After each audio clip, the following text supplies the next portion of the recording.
भाइयों, 25 पे 2 केकेआर भले ही उसको 1 पॉइंट मिल गया हो, लेकिन मैं ये सवाल करना लाजमी है केकेआर मैनेजमेंट से, केकेआर कैप्टन से। पहला सवाल केकेआर मैनेजमेंट से कि पिछले साल चलो मानते हैं हमारे पास ऑप्शन नहीं था, केकेआर के पास ऑप्शन नहीं था ओपनर के साथ, लेकिन हमारे पास इस बार ऑप्शन है। हमने एक प्लेयर अनसोल्ड जिसको सेल परचेज किया है, उसको फिर हमने कैप्टन बनाया, जिसका रन रेट पावर प्ले में बहुत धीमा है। ठीक है, पिछले सीजन मानते हैं कि हमारे पास कोई भी ऑप्शन नहीं था, लेकिन इस बार हमारे पास फिन एलन, टेम सेफर्ट है, रचिन रबिन बैठे हुए हैं, तो हम as a captain Ajinkya Rahane को ला रहे हैं, जिस वजह से हम अपना बेस्ट ऑप्शन नहीं दे पा रहे। दूसरी चीज, हम most expensive player Cameron green को क्यों खिला रहे हैं, प्लेइंग 11 में क्यों ला रहे हैं, बल्कि उनका बॉलिंग में कोई इंपैक्ट रोल नहीं आ रहा है, तो why we are go with the expensive player. RCB ने भी तो वेंकटेश अय्यर को बैठा रखा है, तो हम कैमरन ग्रीन को क्यों नहीं बैठा सकते।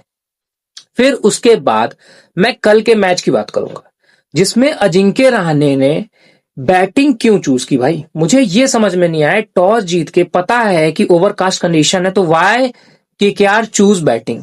और आपको क्या लगा कि आप जो है 300 रन मार दोगे। भाई 200 और 250 रन तो आपने वैसे ही मुंबई ने चेस करवा लिया था, जब आपके पास मेन बॉलर थे, आपके पास वरुण चक्रवर्ती थे, आपके पास सुनील नारायण थे, तब आपने मरवा लिया था। लेकिन इस बार तो आपके पास मेन बॉलर भी नहीं है। और दूसरी चीज, मैं केकेआर कैप्टन से जानना चाहूंगा कि अगर आपको लग रहा हो कि ठीक है चलो पिच ड्राई थी, आपने बोला पिच ड्राई है, थोड़ी सी रन स्टार्टिंग में आपको मदद मिलेगी, तो आप करना क्या चाहते थे। आप अगर पिच ड्राई है, टर्निंग पिच है, तो उसके बाद आपने दक्ष नायर को क्यों नहीं खिलाया। भाई वो आपके पास स्पिनर था, आपने कोई स्पिनर नहीं रखा है, आपके पास कोई स्पिनर नहीं है, तो आप उस स्पिनर ना ही सुनील नारायण है आपके पास, ना ही वरुण चक्रवर्ती, तो एक स्पिनर को तो रखना चाहिए। और फास्टिंग एग्रेसिव बॉलर आपके पास है नहीं, ना हर्षित राणा है, ना मुस्तफिजुर रहमान है, और ना ही पतियाना इस समय नहीं है। तो आप किस बॉलिंग लाइनअप को लेके चल रहे थे, मुझे ये नहीं समझ में आता। पंजाब इस समय मजबूत थी, ये अच्छा हुआ बारिश का कि बारिश की वजह से आपको प्लस पॉइंट मिल गया, नहीं तो ये मैच लॉस था बुरी तरह से। बेटर खराब डिसीजन की वजह से या बारिश की वजह से केकेआर को 1 पॉइंट मिला है, वरना नहीं तो ये भाइयों ये तो सबको पता था कि ईडन गार्डन में 8-10 घंटे से ओवरकास्ट कंडीशन थी।